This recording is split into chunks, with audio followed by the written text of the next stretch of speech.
Hello, and welcome back to the penultimate episode of the 2003 version of the Twilight Zone. And this week we are watching Sunrise.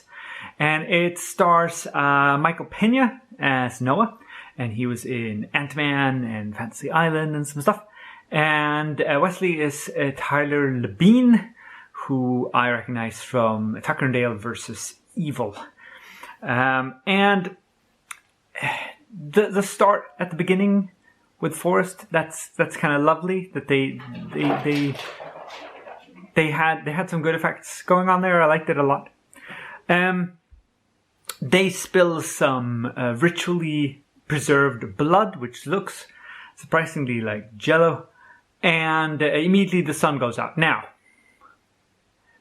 I'm not gonna, talk smack about magic here, and I am willing to grant that whatever effect this has will instantly do something to the sun. Fair enough. But the light from the sun is still traveling, and it takes approximately 8 minutes for it to reach the Earth, which means that if something happened to the sun now, we wouldn't know for 8 minutes. But immediately it goes dark. So either it's predestined that they were going to spill this, so it just started the change 8 minutes beforehand, or they just didn't think about it and just left it to chance.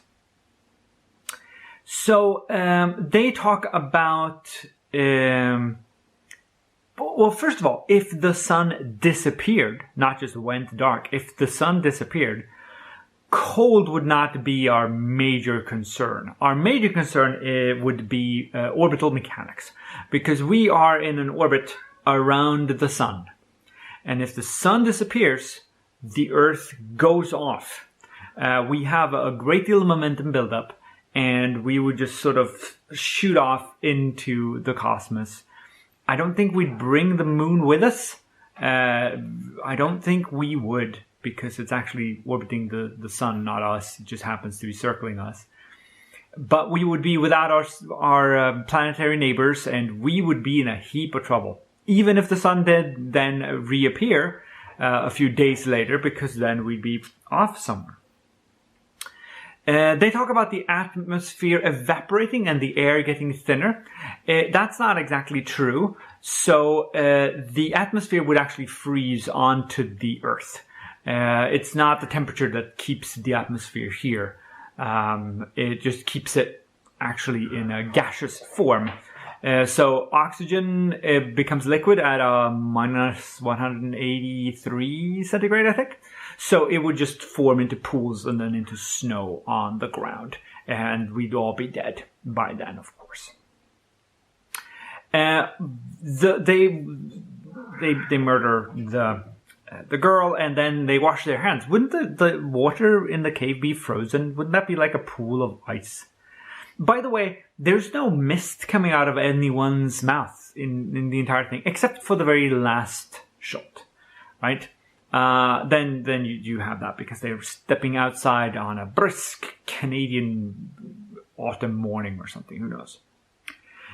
If the sun was gone for a few days and the temperature plummeted this way, first of all, it would get a lot colder than it did here. I mean, the initial dip is fine, but then it would go south a lot quicker, and they would be freezing and stuff, and that would mean an ecological collapse.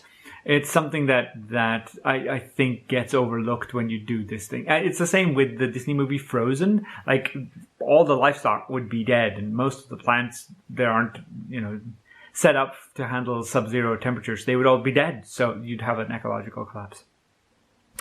And the very end of the episode is a note to the fact that correlation does not equal causation.